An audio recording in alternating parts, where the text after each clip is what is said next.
Welcome to She Persisted. I'm your host, Sadie Sutton. Every Friday, I post interviews about mental health, dialectical behavioral therapy, and teenage life.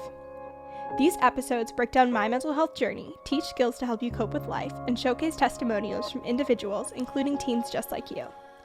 Whether you've struggled yourself or just want to improve your mental fitness, this podcast is your inspiration to live a life you love and keep persisting.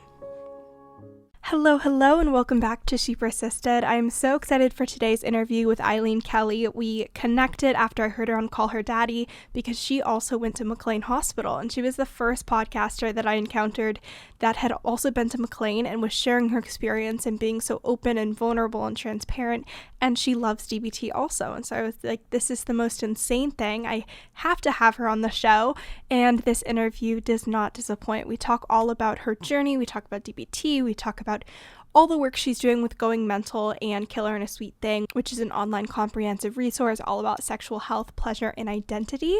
So if you want to learn more about Eileen's story, what it's like to be in a mental hospital from my perspective and hers, what to expect going into treatment, and the takeaways that we had after the fact, keep listening. And if you enjoyed this week's episode, make sure to share with a friend or family member, leave a review on Apple Podcasts. And if you share on social media, make sure to tag me at @ShePersistedPodcast. So I wanted to give a little bit of background information before we dive in. In this episode, Eileen and I compare our experiences at McLean Hospital. So McLean Hospital is a mental hospital that's located right outside of Boston. They have a huge variety of mental health services that they offer. Some of them are virtual. They have tons of amazing resources on their website, YouTube channel, and they also have a podcast. So if you guys want to hear about McLean's work and research, but you're not necessarily needing treatment or that you're not pursuing that, those resources are beyond amazing. But McLean is one of the oldest mental hospitals in the United States. It is a phenomenal program, but there's been a lot of growth over time. It's widely known because it is the hospital that Girl Interrupted is based off of. They've had a ton of really famous patients there. Selena Gomez went to McLean. That's one of the reasons she's one of my dream guests. If you're watching The Girl from Plainville, Michelle Carter went to McLean Hospital for eating disorder treatment, a different program than I went to. She went to the Klarman Center. It might be Claremont, I'm not sure. I did have a couple friends that went there, but I don't remember how to pronounce it. So she went to that program long before all the legal proceedings and the stuff that went on that the show is about, but they do depict that a little bit, which was super interesting to watch. But yeah, I went to 3 East, which is a program at McLean Hospital. It's a adolescent DBT program for teenagers, and so they help teens with a lot of different things, including depression, anxiety, PTSD, and the first signs of borderline personality disorder. So the patients that go there are a lot of the time struggling with suicidal thoughts and behavior, self-injury, disordered eating, drug and alcohol misuse, impulsivity, and significant interpersonal issues.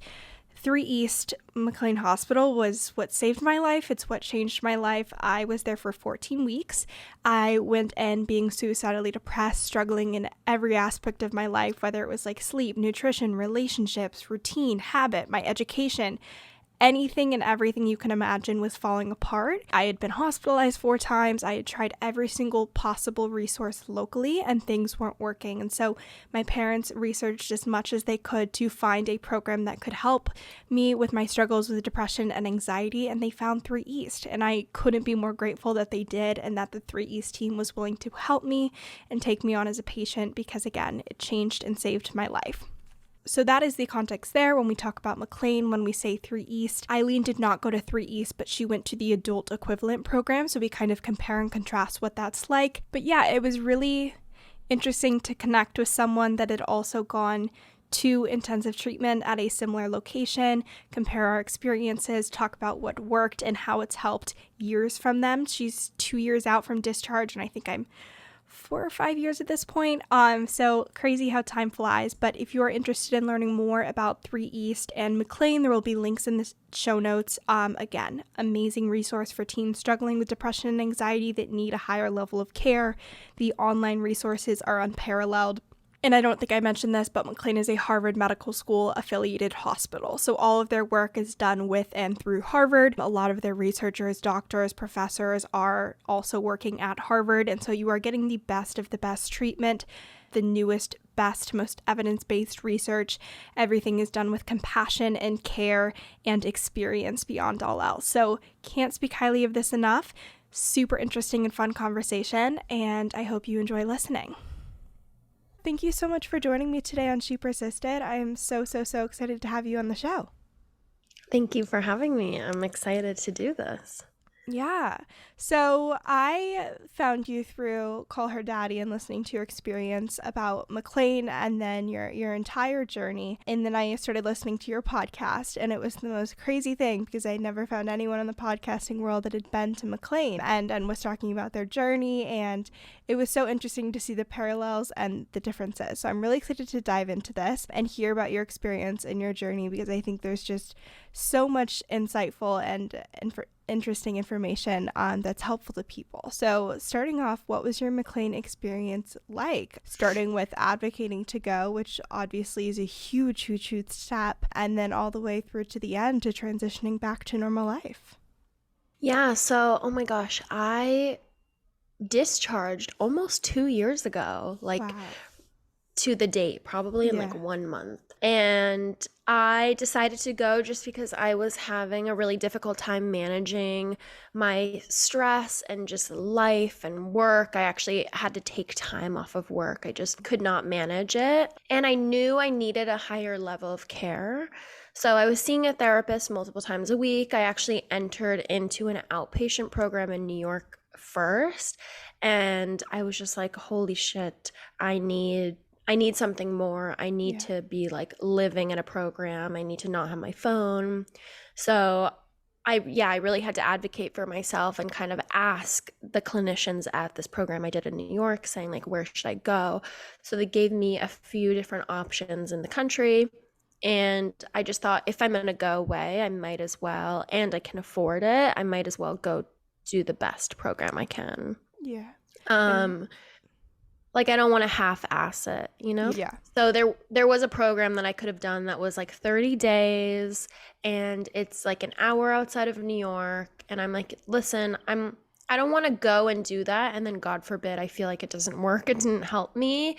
Like, I might as well just like go do the real thing. Mm-hmm. So I stepped away. It was a minimum 60 days at McLean. I ended up staying 5 months. Yeah. No, I think it's so interesting to hear your perspective there, because when I went to McLean, I don't want to say I was like backed into a corner, but it was definitely a decision that like my parents made. And it was like I couldn't go back to my other therapist. I kept not necessarily seeing improvements, whether it was an outpatient or in hospital stays. And so they're like, this is the next option. And I really didn't want to go. I really wanted to stay home, even though I was absolutely miserable. That felt more comfortable than picking everything up and moving across the country. I would say it sounds like we had pretty similar experiences of it being profoundly helpful to learn these skills and take time away from home and really just reset in terms of like how I was coping and interacting with my relationships and how I viewed myself. And again, different ways of getting to that point, but still can be extremely helpful and beneficial. So I kind of want to talk about what it was like to enter and voluntarily go into treatment, because obviously 5 months is a really long time. There's probably were points where you were like, I regret this is crazy, because treatment is really hard. Doing work on yourself is never easy. Do you think it helped that you were the one that made the decision, that you were like, okay, I've made this decision, I made this commitment, or were you like, this sucks, I just want to change my mind at this point? I mean, I definitely had moments there where I was like, holy shit, what am I doing? Why did I sign my life away? I miss my friends. I miss my home. I had been living alone for years. I had a successful career. So there were things about my life that I definitely missed. Saying that, listen, if someone had been looking out for me when I was younger and I had known what 3 East was or gone away at a younger age, I think that would have saved me years and years of like torment in my early 20s, in my teen years, that I had to go through without a diagnosis, without knowing what I was struggling with. And I think it could have saved me a lot of pain. But that's just not how my life unfolded. So I'm gonna be grateful for the experiences that I had, and I think it shaped me into who I am. But there was a difference, I will say, because there are people in my program who were there because family members were kind of forcing them, or they have a husband who's saying, I want a divorce if you don't do this program and work on your mental health. So there were a lot of people who were not there on their own volition. And I would say the one thing that I saw in a difference, having gone there kind of on my own and really wanting to be there, I feel like I put my best foot forward maybe quicker than other people because I'm not being forced to be there and I'm not upset. Like I could imagine if my parents sent me there, I would be like, what the fuck, at least for the first couple weeks. Yeah. And perhaps, be upset or angry or bitter that I'm there and not be using all of the tools and time to work on myself, if that makes sense. Like, there were people in my program who I'm like, holy shit, you have this wonderful opportunity to be at the best program in the country. It's like very hard to get into. It's very expensive. Why aren't you using every moment and like reaping the benefits? And, it's more nuanced than that. There are people who just don't want to be there. And I get that. And it's a difficult situation. But I think because I came on my own volition from day one, I was like, I got this. I'm ready to work on myself. I'm going to do whatever it takes to get better. Yeah. Whereas if maybe I had been in a different situation, kind of forced to go there, I don't know if that would have been my reality. Yeah, no, I think that's interesting. Even though it was like not my decision, I remember I got there and during my intake meeting, they were like, do you want to be here? And I was like, no brainer, I do not. Like 30 seconds before that, I'd kicked my parents out of the room. I was like, I don't want them in this meeting. They just flown across the country and dropped everything to get me all this help. And I was like, I don't want to be here. I've done DBT before. This isn't going to work. Like, I'm meant to be depressed. I'm meant to struggle. Nothing is going to change. And they did a really great job of making it very clear that if I had that attitude going in, it wasn't going to work. That was just the fact of the matter. And they said there's a lot of programs where you can go to treatment and not be a willing participant, especially as an adolescent. And that was something that was so unique about McLean, is that they did want you to have an active role. They wanted you to be there. They wanted you to be invested. And so they were like, can you find the wisdom, pulling out the wise mind of being here and trust us to help you. And if you can't do that, like, this isn't going to work. It's going to be a waste of your time. It's going to be a waste of your parents' time, of our time. And so I was able for the first time to actually trust people and to think, okay, maybe this will work. I'm going to take a chance, and then be a willing participant, which I look back on and pinpoint as the game changer of what made that stay work versus like 4 hospitalizations and outpatient and therapy. So I think that as an adolescent and an adult, having that moment where you are choosing to commit to yourself and you want to get better for you is huge in having long-lasting results. Absolutely. I completely agree with you. I think that's a great point. I also think, I almost think of it in a way of like someone who's struggling with substance. You know what they, like in AA, they say if someone doesn't want to help themselves, then it's not going to work. Yeah. And it's kind of the same thing with mental health. Obviously, there's some disorders that it's a little bit harder to treat, or maybe you need medication. Like if someone has severe paranoia or hallucinations, like more schizoid disorders.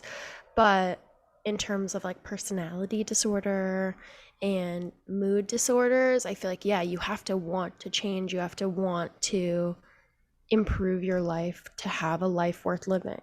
Yeah, no, I completely agree. So fitting for this week's episode all about therapy and mental health treatment. Our sponsor today is Teen Counseling. Teen Counseling is BetterHelp's online therapy program. They have over 14,000 licensed therapists in their network and offer support on things like depression, anxiety, relationships, trauma, and so much more. Teen Counseling offers talk, text, and video counseling all from your home, so depending on what level of support you're looking for, this is a great option. And you can also dip your toe into therapy without having to fully commit, go into an intake appointment at an office with a therapist you never met before. This is a great way to try it out. So what you're going to do is you're going to head to teencounseling.com/shepersisted. You are going to fill out a survey talking about what you're hoping to work on in therapy. So maybe that is improving relationships, working through anxiety that you're experiencing, decreasing stress, building healthier habits. Whatever it is, you are going to fill it out in this survey so they can match you with a therapist that meets your needs. You are then going to put in an email and a parent or guardian's email if you are under 18. This is so that your parent or guardian can give consent to treatment and provide payment. None of your personal information shared in the survey is disclosed with your parent or guardian. Your privacy is completely protected. Tested it and sent it to myself. All it says is Sadie, or whatever your name is hoping to work with a therapist from teen counseling. Please click here to learn more and provide consent. So if you are looking to start your therapy journey or start meeting with a new therapist, you are going to go to teencounseling.com/shepersisted. Again, that is teencounseling.com/shepersisted to get started today. So I'd love to hear the day-to-day. I think this is one of the things that people have the most questions about, because unless you've been in treatment, you're no idea what happens there. Do you sit in a room all day? So it'd be so interesting to kind of compare and contrast what it's like as an adolescent versus an adult. So walk me through what your 5 months were like with therapy and groups and education and activities and all of that. Yeah, so you're on a pretty tight schedule. So in the mornings, you have breakfast, you go straight to class Monday through Friday.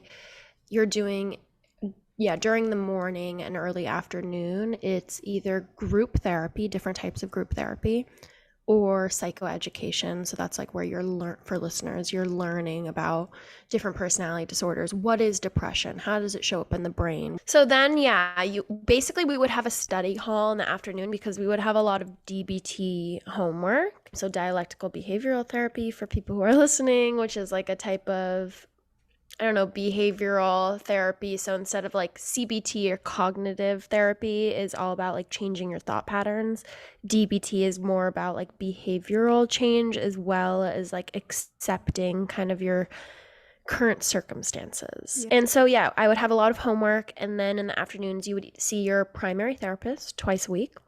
We would see a psychiatrist once a week, for people who are adjusting medications. And then we would also do family therapy once a week, which was mandatory for the program. Mm-hmm. And I love that they do that for the adult program too. I think that's really cool. Yeah, I honestly felt that was one of the best parts of the program, or one of the parts that I saw the most change, especially coming from a family where mental health is not really recognized or doesn't get a lot of attention. And lastly, we would meet with a Harvard PhD research student as part of their PhD program. And I feel people used that session differently. I myself did exposure therapy during that hour once a week. So a lot of different, a ton of, you're doing therapy pretty much every day, all day for 5 months. So, and then after those sessions, we would usually have a break or free time. We could watch TV, play games. You could go chill in your room, read a book, whatever you wanted to do. And then we would all come together for dinner. After dinner, it was homework time, and maybe we would all watch a movie together, kind of just wind down for the evening. And during dinner, I don't know if you guys did this too, but we would kind of share how your day went. After dinner, we would have a 30-minute period where everyone kind of reconnects and we talk about, was your day really hard? How are you feeling before we're going to bed? And it's kind of this way to reconnect with the community. So you honestly how everyone's sessions went for the day. And that's really how these programs are built, is it's so community oriented and just everyone knows everyone's business. It's true. And it's kind of, I think there's a purpose there, because you're learning to build healthy relationships and support people without being codependent, and learn how people are processing what they're going through. I would say there's definitely a lot of parallels between the adult and the teen program. One thing that I loved that we did in the morning, we would do a check-in, and we would say what skills we're using for the day, and what we're nervous about, and what we were excited about, which I think is something that I haven't done a ton since I left, but it was very helpful in being very intentional about what you wanted to do on a day-to-day basis. And then the other thing that we did, I know you were there partially during COVID, so I'm sure it was a little bit different, but we did outings on the weekends. We'd go get ice cream, we'd go get dinner, we would go to a movie, and that in itself was really helpful, because weren't as isolated, but it was also like a test to use your skills and manage anxiety and navigate an environment that you would at home, which is another thing that I think is pretty unique to McLean, because there's so many programs where it's like you're just inside and you don't ever go outside. And I don't think that's as realistic for what real life is like, and it makes that transition very, very hard. Would you say that the program that you went to was primarily DBT, or they did DBT in addition to other skills education? It's a DBT program. So it's for people who have personality disorders. It's like the most common reason that people go to that program. So yeah, it's DBT. And we actually also did do outings on the weekends. And we were allowed to go to either Whole Foods, Target, or Trader Joe's every weekend on like Saturday. You can also go to the gym every single day. Too. And it was so funny because during the winter, well, they would give the option. You could go to the gym or you could do a walk. And during the winter, it would be snowing. And so we would just like roam the tunnels, like this giant group of people wearing their pajamas and robes out of the unit for the day, trying to get their exercise in. It was just the most comical thing ever. Yeah, so, and that, I agree, that was a really nice part. We also were allowed to go to the grocery store twice a week. That's awesome. And you have chaperones, but it was nice. It gave you some autonomy also, like, over what you're eating. Like, I could buy a steak and cook myself a steak dinner one night if I don't want to eat the catering. So that was really great. And I don't know if you guys did this, but we actually had to cook dinner. Okay, we did not have a kitchen at the time that I was there, but I think they've changed that since. But you could do like freezer items and you could use like the microwave and stuff, but we weren't like cooking as much, I would say. So part of the program is that twice a week the residents cook and they pair you. They pair you in the beginning of the week and you have to cook. So it was kind of like a team building exercise where you have to cook dinner and you have to like create a menu. And it's funny because some people are like moms who are like amazing cooks, you know, like have been cooking for a family for like 10 years. And some people have like never cooked a meal in their life. And they're like chicken fingers. Yeah, so it was like interesting. You have to like come up with, you have to have a vegetable. I remember you have to have a carb and a protein. And you have to like make sure, I don't know, it was definitely an exercise in like compromise and having to work with a team member, and then you have to make sure like no one has any allergies, and it was fun. So while people are doing like study hall in the afternoon when you're like chilling for a bit before dinner is when two people are cooking. I love that. Another thing that I think is worth mentioning is on Mondays we had like a parent group. So all of the parents would do DBT education and learn the same skills that we were learning, which was super cool. Did parents have to be in town or could they like Zoom in or call in? They did both. So my parents kind of like alternated weekends. So we would do like a family visit and we would practice like spending time together and doing activities and having conversations. And then on Monday they would go to the parent group, and then right after we would do family therapy. But some parents would call in and learn the skills. But it was so cool because just while I was learning like Dear Man to advocate for my needs, they were learning Dear Man and validation to support me as well. And so that was one of my favorite parts, and it's something my parents still use to this day. And they love bringing up validation, and they're always talking about the skills. And I think it's something that really was very beneficial all around, and is something that, again, I haven't seen at a lot of programs. And when talking to friends, it's not something that's super common. So that was one of my favorite parts as well. For people who are either considering treatment and are in that position that you are, where you're like, I think more help might be helpful, but I'm not really sure, or they know they're going to be starting treatment soon, do you have any advice? Yeah, I mean, do your research.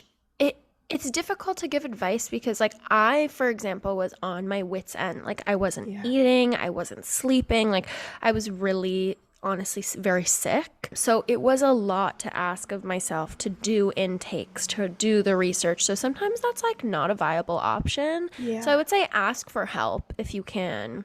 You know, even if you have a therapist or a family member or a friend, say, hey, I really need help. Like, can you help me look into options? Yeah, don't be afraid to ask for help if you need it. Yeah. But I would say, yeah, do your research if you can. And I just think there's a lot of, honestly, like, not to scare anyone who's listening, but I think there's a lot of like phony programs in this country. Oh, yeah. No, I've talked about it a lot on the podcast, especially for teens. Like, the troubled teen industry is a really big You don't want to go there. And so like that's scary. So I would say like look into, make sure it's like connected to a reputable hospital or a reputable university. And using evidence-based practices. They can show you actual studies supporting what they're doing, all of that kind of stuff. yeah, even like maybe if they could connect you with a patient who's been there before. I feel like a lot of like reputable programs can do that. Look them up online. People will post if they had a bad experience, so you can find Cool stuff. reviews. But yeah, just doing a little research, and especially because a lot of these places do have a minimum stay. So like if you hate it, you can't just like go in and walk away. So being aware of that, I totally agree. This week's episode is brought to you by Sakara. Sakara is a nutrition company that focuses on overall wellness, starting with what you eat. They are a meal delivery service, so they send breakfast, lunch, dinner, and snacks to your door, all cooked, prepped, ready to go. Some of them you can heat up if you want to, but it's not required. These meals are vegan, gluten-free, non-GMO, organic, etc. They are the best of the best ingredients, and they taste fresh and delicious. And again, delivered to your door, super easy. All you have to do, refrigerate, eat it, and you're good.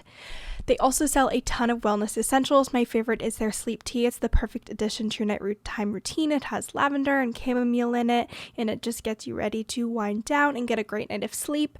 My other favorite of theirs is their granolas. They are jam-packed with nutrients, and they taste delicious in a little yogurt parfait moment. So if you want to check out Sakara, you can use code XOSADIE at checkout for 20% off your first order. Again, that is code XOSADIE at checkout using the link in today's show notes for 20% off your first order. Any takeaways that you've had after treatment, looking back, reflecting, that you think are helpful for people to know? Oh gosh, my DBT skill book. I tell all my Instagram followers, I love it. I'm like, buy this book on like Amazon or online somewhere, because even just like sitting back in the evenings, if I'm having a problem with a friend or I'm feeling unregulated, I can look and just remind myself of these skills. And it saddens me that I wasn't taught any of this in like my school, my high school, my grade school. You know, if you're feeling really sad, what do you do? And also just even to acknowledge and know what these emotions are, know how to define them, to really know how you're feeling. Like that's also something I was just so uneducated. Like I was emotionally ignorant or emotionally uneducated. Like I had no idea how to describe being angry or the difference between, shame and feeling guilty. And I think that's a really important step in just understanding who you are. Yeah.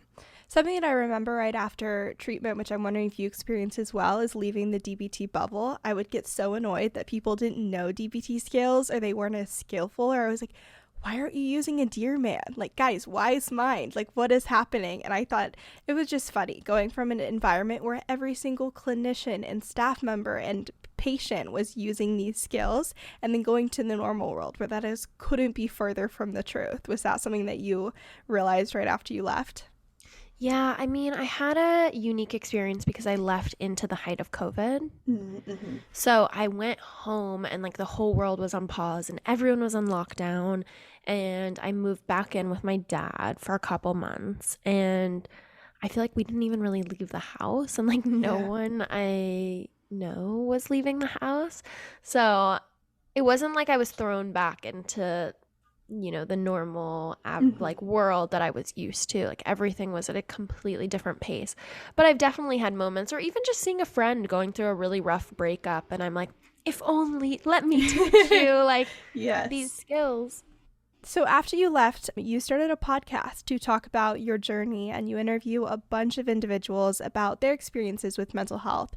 Are there common threads that you've heard from talking to so many different people from so many different backgrounds about mental health challenges in today's world? Yeah, definitely. I mean, honestly, if there's one thing it's shown me, which was really the reason why I wanted to start the show in the first place, is that everyone, no matter who they are, no matter their background, where they're from, career, family, socioeconomic standing, deals with some form of anxiety, mental health, depression. Even if maybe they themselves don't, they know someone who does. Like, this is such a universal feeling, and yet it's so stigmatized and not talked about. And so that's really it. It honestly made me feel a lot more normal, selfishly. Like, talking to other people, I'm like, okay, yeah, I spent months in technically a mental hospital, but you know, maybe like the most successful author that I'm interviewing today has felt kind of similar feelings to me. Yeah. No, I completely agree. What have been some of your favorite moments hosting the podcast and getting to interview so many people? I think hearing from listeners and seeing like, oh, I've had people listen and say, hey, I listened to this episode and I got diagnosed with OCD. Like, I finally know what's been happening with me, and now I can get the right treatment. That to me is like, even if I can just help one person, it makes it all worth it. But also speaking to more contentious guests has been really eye-opening, and maybe even people I've gone in with my own judgments, maybe not in the actual interview, but like just with me and my friends, I'm like, oh gosh, I'm nervous for this one, and I don't know what this person's vibe is gonna be. And then I talk to them and I'm like, holy shit, even if it's someone that I'm like, I really don't agree with their political standing, they're still just human at the end of the day. And like, we all struggle and we're all trying to do the best we can. And so it's been a really humanizing, humbling experience. I love that. Switching gears a bit to sex education, you built a lot of your platform on vulnerability and being transparent with teens and young adults about taboo topics, which, as I'm sure you'll mention, was something that wasn't really happening when you started blogging about these things. What inspired you to start sharing your experience and talking to teens? Yeah, so I started my career all around sex education, and it comes from a very vulnerable personal place. So I grew up Catholic, and I grew up with a single dad and in a house full of boys, and just really firsthand did not get any sex education. But beyond that, like, really talk about my body, puberty, like body image, even mental health. Like, there were just gaping holes in like what was talked about around me in the bubble that I grew up in. And that was really difficult. So fast forward to kind of the birth of the internet, and like right after MySpace was created, I was like one of the first people on Tumblr, or kind of that's what I started a blog on, and I would talk about having my first high school boyfriend and losing my virginity, and it just kind of snowballed, and I was like, holy crap, I'm meeting all of these people who are in a similar boat that no one's talked to them about this stuff.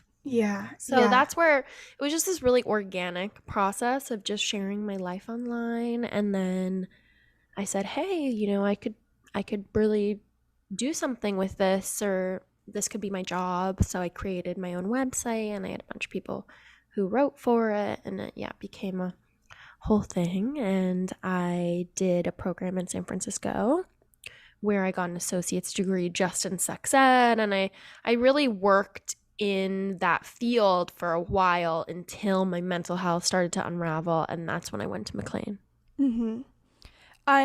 Speaking to growing up and stepping into your sexuality more than you did when you were younger, and kind of in like the Catholic being at home bubble, what was that experience like? Tell me what that was like. Oh gosh. I feel like my experience was like either learning stuff from Google and like Reddit and just forums on the internet, and this is kind of before the internet was what it's like today, so there just wasn't as much information, and definitely not as much accurate information. So I'm either learning from like friends who are my exact same age who are also going through similar experiences at the same time, or I'm looking it up on the internet. So I just had to really do my due diligence. But yeah, there was a lot of mistakes along the way, and I was even thinking about this a couple of days ago. I'm like, no one even taught me like how to shave my legs. Like, I mean, that's just growing up without a mom in my house. I just like, there were certain things that just like weren't really talked about. I'm even trying to remember like getting my period for the first time. I think we had like a very basic where the girls and guys were separated in middle school, where they talked about your period, but like I had no idea. I remember thinking like, oh my gosh, is it gonna hurt? And there was, just no one really gave me any information. So I'm like, I'm gonna make sure my kids or friends like have a plethora of information even before they go through puberty, because I think I felt very vulnerable in my own body because I just had no idea what was happening. What was that like, feeling the vulnerability internally and then also sharing it with other people? Was that scary, or did it just feel natural to kind of bring people along with that journey? What was that like? Yeah, I think it felt natural. I think it also was how I got my questions answered. They kind of went two and two together.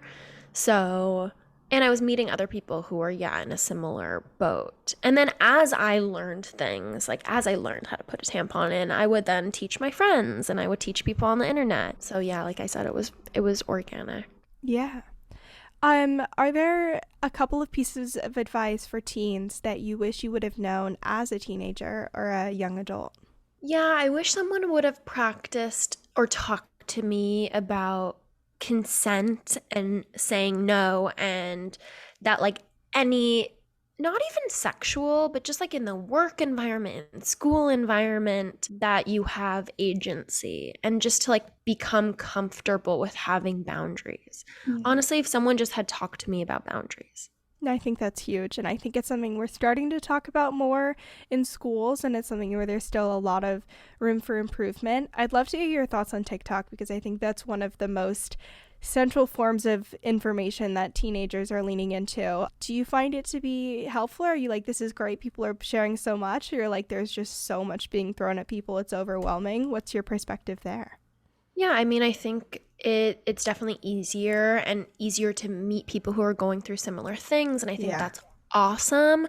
I do think there's a lot of misinformation on TikTok, so just be wary. Like, I see a lot of people like throwing around diagnoses, like, oh, are you struggling with this?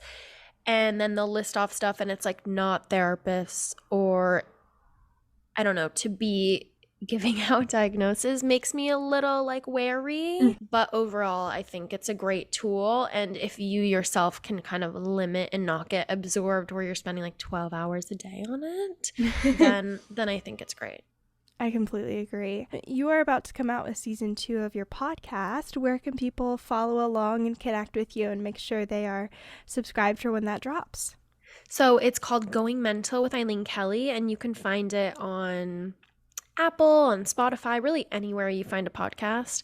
And you can also find it on my YouTube, which is just Going Mental Podcast, where we have kind of full videos for this upcoming season, which I'm really excited about. And we have some very exciting guests that are booked, and I start recording next week, actually. That's amazing. Congratulations, and I can't wait to listen.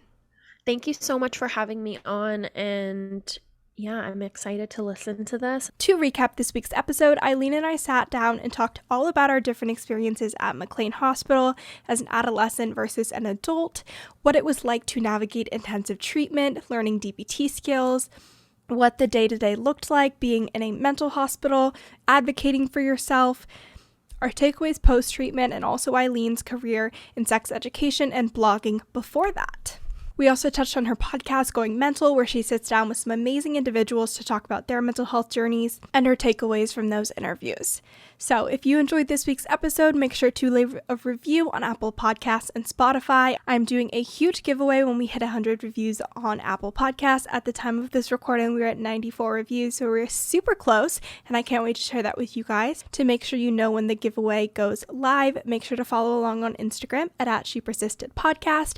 And if you enjoyed this week's episode, please share with a friend or family member. And if you share on social media, tag me at @ShePersistedPodcast, and I'll make sure to repost and give you a little shout out. So with that, thank you for listening, and I'll see you next week.